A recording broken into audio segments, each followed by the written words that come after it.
Students, आप लोगों का दीप राज सर के यूट्यूब चैनल में बहुत बहुत स्वागत है। हम लोग मॉडर्न हिस्ट्री अब पढ़ेंगे। मॉडर्न हिस्ट्री की मैं पूरी सीरीज लाऊंगा कि पूरी मॉडर्न हिस्ट्री स्टार्ट से लेके एंड तक कोई भी कम्पिटेटिव एग्जाम, जो भी आप कम्पिटेटिव एग्जाम देना चाहते हैं, वहां पे आप मॉडर्न हिस्ट्री से हर क्वेश्चन जहां तक बन सकता है मैं सब पढ़ा के आप लोगों को कंप्लीट करवाऊंगा। आप लोग बस मेरी इस सीरीज को पूरा फॉलो करिएगा, आप लोग को एक एक चीज समझ में आएगी। तो चलिए स्टार्ट करते हैं। सबसे पहले अगर मॉडर्न हिस्ट्री की बात करेंगे तो मॉडर्न हिस्ट्री में सबसे पहले यूरोपियन मतलब यूरोपीय कंपनी या फिर यूरोपियों का जो आगमन है उससे शुरुआत होता है कि कैसे पोर्तुगीज आए, डच आए, ब्रिटिश आए। मतलब पुर्तगाल वाले आए, डच वाले आए, ब्रिटिश आए, फिर उसके बाद डेनिश आए, फिर उसके बाद आपका फ्रांसीसी आए। और इनके बीच में कैसे कैसे फैक्ट्रियां बनाए, फिर उसके बाद इंडिया पे धीरे धीरे कब्जा किया। इसके बारे में हम लोग धीरे धीरे समझने की कोशिश करेंगे। एक एक टॉपिक पे मैं चर्चा करूंगा जहां से मॉडर्न हिस्ट्री से क्वेश्चन बनता है। कोई भी आपका कॉम्पिटिटिव एग्जाम रहेगा, आप उसको आपका एक भी क्वेश्चन छूटेगा नहीं। तो चलिए स्टार्ट करते हैं।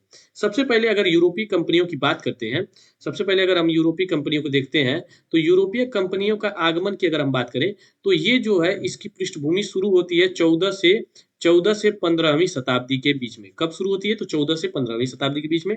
मतलब कि अगर आप देखेंगे तो सन सन 1400 के बाद से भारत में धीरे धीरे यूरोपियन कंपनी आना शुरू हो जाए, मतलब यूरोपीय लोग आना शुरू हो जाते हैं। यूरोपीय कंपनी नहीं, यूरोपीय लोग आना शुरू हो जाते हैं।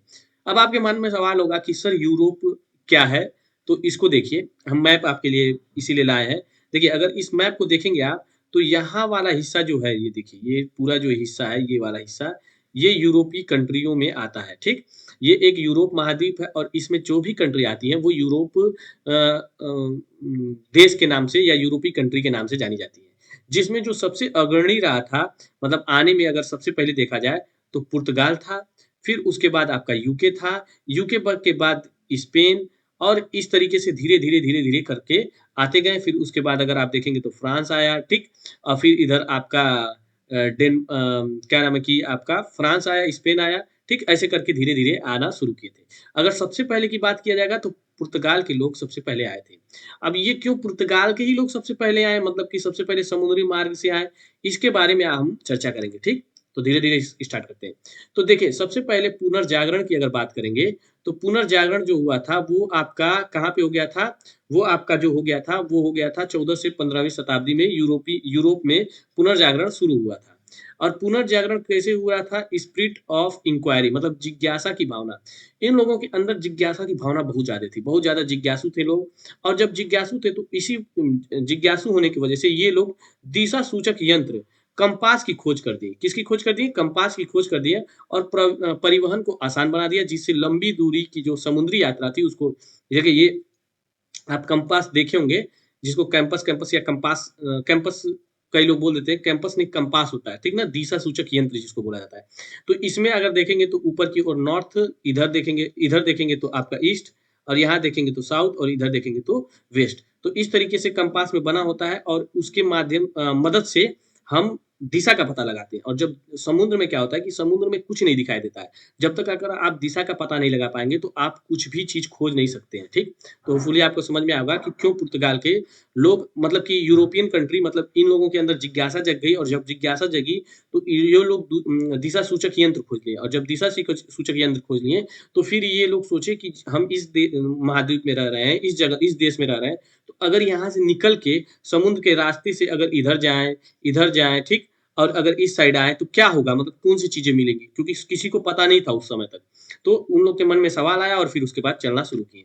ठीक, उसी में अगर पुर्तगाल की अगर भूमिका देखें यहाँ पे, पुर्तगाल की भूमिका, तो उसमें सबसे पहले जो था वो राजकुमार हेनरी, प्रिंस हेनरी जिनको कहा जाता था, ये थे। देखिए, ये फिगर मैं इसी वजह से लगा दिया हूँ, प्रिंस हेनरी। तो जो प्रिंस हेनरी थे, इनको the Prince Henry the navigator के नाम से भी जाना जाता है। आपके मन में सवाल आएगा कि सर इनका नाम क्यों प्रिंस हेनरी द नेविगेटर पड़ा? क्योंकि ये जो थे, प्रिंस हेनरी जो थे, राजकुमार थे, ये खुद बहुत जिज्ञासु थे। ये चाहते थे कि इनके देश के लोग जाएं और विश्व भ्रमण करें, नए रास्तों की खोज करें। और ऐसा ही हुआ। प्रिंस हेनरी जो थे, जब सबको भेजना शुरू किए तो सबसे पहले जिसका नाम निकल के आया वो दो लोग थे। तो दो लोगों का नाम आप याद रखिएगा, एक थे कोलंबस और एक थे वास्को डिगामा। ये दोनों लोगों का नाम याद रखिएगा। कोलंबस जो थे वो निकले अमेरिका की खोज में। ठीक, वास्को डिगामा जो निकले वो गए पुर्तगाल की खोज में। और भारत की समुद्री मार्ग की खोज खोज कर ली। कई लोग कह देते हैं कि जो वास्को डी गामा था वो भारत की खोज की। देखिए भारत तो पहले से ही एग्ज़िस्ट करता था, लेकिन भारत तक कोई पहुँच नहीं पाया था, तो लोग आते थे लेकिन वो स्थल के रास्ते से आते थे। अगर आप देखेंगे मैप में, तो जो स्थल वाला रास्ता था इधर से आते थे, इस साइड से आते थे भारत में।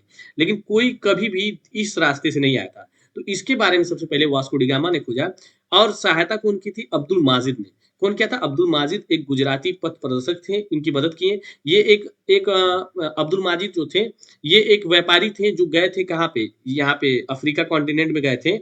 अफ्रीका कॉन्टिनेंट में गए थे, अफ्रीका कॉन्टिनेंट में, और यहाँ जाके अपना व्यापार-व्यापार कर रहे थे। तो जब ये व्यापार-व्यापार कर रहे थे, तो उसी समय इनकी भेंट हो गई, मतलब मुलाकात हो गई वास्को डी गामा से।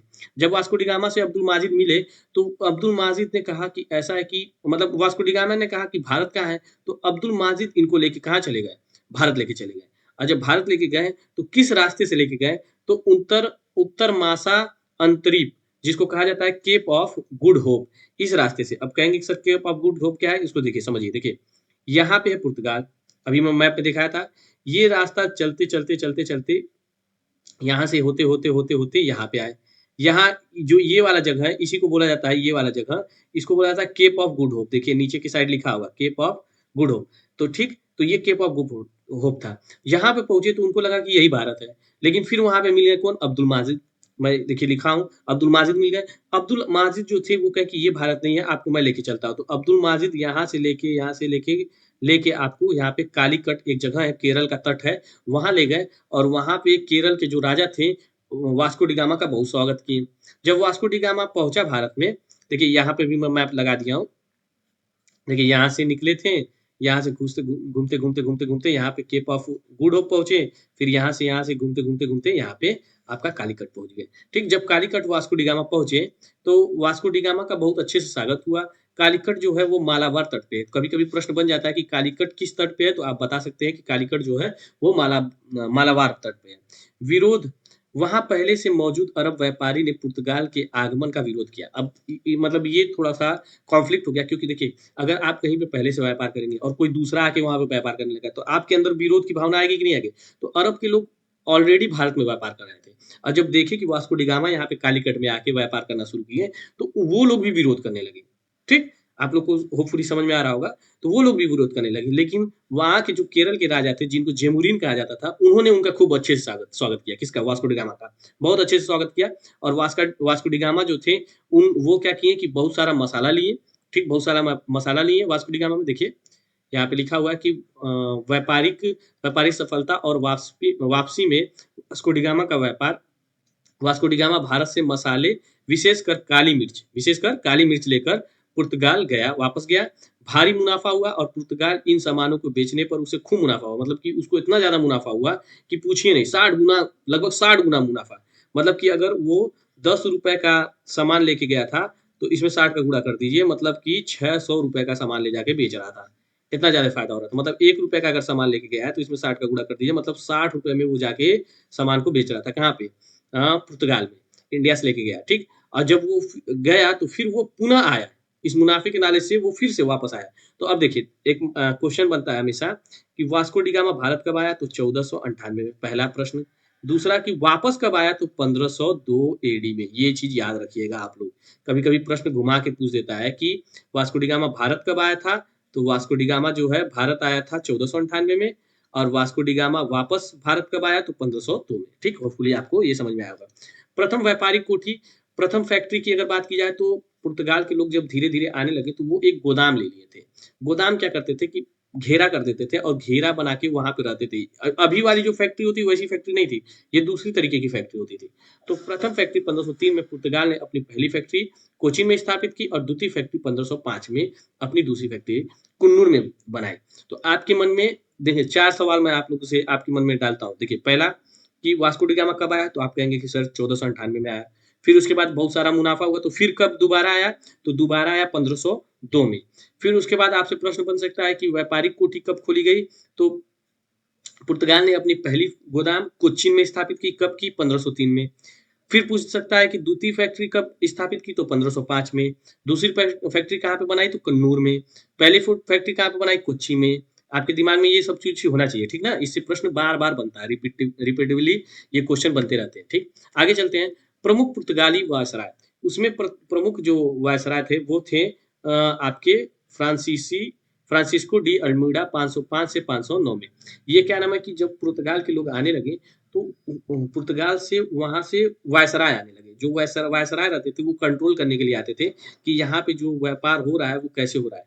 तो इस भूमिका में सबसे पहले फ्रांसिस्को डी अल्मीडा बने और कब से कब तक बने 505 से लेके 509 तक, ठीक 4 सालों के लिए बने। यह भारत आने वाला प्रथम पुर्तगाली वायसराय था। इनके लिए इनसे एक बहुत महत्वपूर्ण क्वेश्चन बनता है कि जो फ्रांसीसी डी अल्मीडा थे, वो कौन-सी पॉलिसी बनाए थे? तो ब्लू वाटर पॉलिसी, या फिर ऐसे भी क्वेश्चन बन सकता है कि ब्लू वाटर पॉलिसी किस वायसराय ने इस्टैब्लिश किया था? तो आप बता देंगे पुर्तगाली वायसराय फ्रांसिस्को डी अल्मीडा ने, जिन्हें उसे किंग ऑफ ब्लू वाटर कहा जाता था। उसकी समुद्र पे नियंत्रण नीति ब्लू वाटर पॉलिसी कराती थी, शांति जल की नीति के नाम से जाना जाता था। होता क्या था कि जो पुर्तगाल के लोग थे, वो समुद्र पे बहुत सारा कब्जा किए थे। मैं मैप के थ्रू आपको समझाने की कोशिश करता हूँ। देखिए, हुआ क्या कि जब इंडिया में पुर्तगाली आए, तो इस वाले एरिये पे बहुत सारा कब्जा कर लिए। फिर धीरे-धीरे तट वाले एरिये पे कब्जा करके और यहाँ पे पूरा अपना प्रभुत्व बना लिए। यहाँ पे पूरा समुद्र में प्रभुत्व बना लिए और उसी में जो आपका वायसराय था कौन? फ्रांसिस्को डी अल्मीडा, वो क्या किया फ्रांसिस्को डी अल्मीडा ने कि ब्लू ब्लू वाटर पॉलिसी अपनाया और कहा कि अगर किसी को भी इस समुद्र रास्ते से व्यापार करना है, तो पुर्तगाल से आपको परमिशन लेनी पड़ेगी। फिर उसके बाद आप क्या कर सकते हैं, व्यापार कर सकते हैं। इसीलिए उसे क्या कहा जाता था, अभी मैं आपको बताया हूँ, इसीलिए उसको किस नाम से जाना जाता था, किंग ऑफ ब्लू वाटर कहा जाता था, फ्रांसिस्को डी अल्मीडा को। होपफुली आपको पूरा क्लियर हुआ होगा। दूसरे जो वायसराय थे, मतलब फ्रांसीसियों के, वो थे आपके अल्फांसो डी अल्बुकर्क। ये कब आए थे? 1505 से लेके 1515 तक। ये कब से कब तक आए थे? 1505 से 1509 तक। Francisco de Almeida. दूसरे नंबर पे आए अल्फांसो डी अल्बुकर्क। देखिए, नाम कई बार आप प्रोनाउंस करेंगे और दिमाग में बैठाएँगे तभी याद होगा, क्योंकि ये थोड़ा-सा कन्फ्यूज़िंग वाला नाम होता है। वास्तविक संस्थापक इनको कहा जाता है। क्यों कहा जाता है? इन्होंने पुर्तगाल शासन को वास्तविक संस्थापक माना जाता है, क्योंकि जब ये आए ना, तो ये और अच्छे से एस्टेब्लिश किए। क्योंकि देखिए, कभी भी कोई चीज़ नई होती है, तो वो उतने अच्छे से एस्टेब्लिश नहीं हो पाती। लेकिन धीरे-धीरे उस चीज़ को एस्टेब्लिश करने में समय होता है। लेकिन जब अल्फांसो दी अल्बुकर्क आए, तो वो बहुत अच्छे से पुर्तगाल में स्थापित किए। उनका कुछ कार्य था जो वो बहुत प्रमुख कार्य था। क्या था? कोच्चिन का मुख्यालय। उसने कोच्चिन को अपना मुख्य केंद्र बनाया। कौन बनाया? अल्फांसो डी अल्बुकर्क ने। गोवा पर विजय। 1510 ईस्वी में विजयपुर के आदिल शाह शासक से गोवा छीन लिया।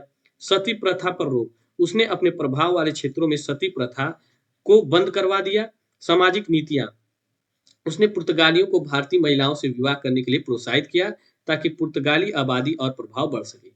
जो अल्फांसो डी अल्बुकर्क था, इसका मत ये था कि जितने से ज़्यादा से ज़्यादा अगर पुर्तगाली जो लोग हैं, वो भारतीय महिलाओं से विवाह करेंगे और उनसे जो बच्चा उत्पन्न करेंगे, वो और पुर्तगाल को सुदृढ़ बनाएगा। ठीक ना?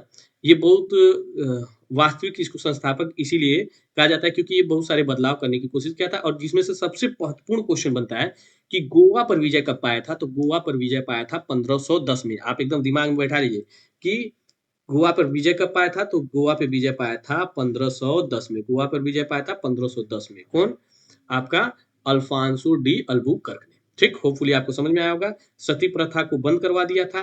ठीक? ये एक चीज़ आपके मन में होना चाहिए। तो गोवा किससे जीता था? तो बीजापुर के आदिल शाह शासक से गोवा छीना था। ठीक? होपफुली आपको क्लियर हुआ होगा। तो ये रहा पुर्तगालियों का आगमन से रिलेटेड। आगे हम लोग जैसे-जैसे ये चैप्टर चलते जाएगा, तो थोड़ा-थोड़ा आप लोगों को दिमाग में बैठते जाएगा। अगर आप बोलेंगे तो मैं आपको ये सारी पीपीटी जो मैं बनाया हूँ, आपको कमेंट में दे दूँगा। आप वहाँ से पढ़ सकते हैं, रिवीजन कर सकते हैं। होपफुली समझ में आया होगा। ये सीरीज़ जो है, ये मॉडर्न हिस्ट्री की पूरी मैं पढ़ाऊँगा। एक भी चीज़ छूटेगा नहीं। अगर आप कोई भी वनडे एग्ज़ाम या फिर कोई कॉम्पिटिटिव एग्ज़ाम जो यूपी पीसीएस तक के एग्ज़ाम होते हैं, वहाँ पे जो क्वेश्चन बनते हैं वन लाइनर, फैक्ट वाले क्वेश्चन, ठीक? तो एक भी क्वेश्चन आपका छूटेगा नहीं। होपफुली आपको समझ में आया होगा।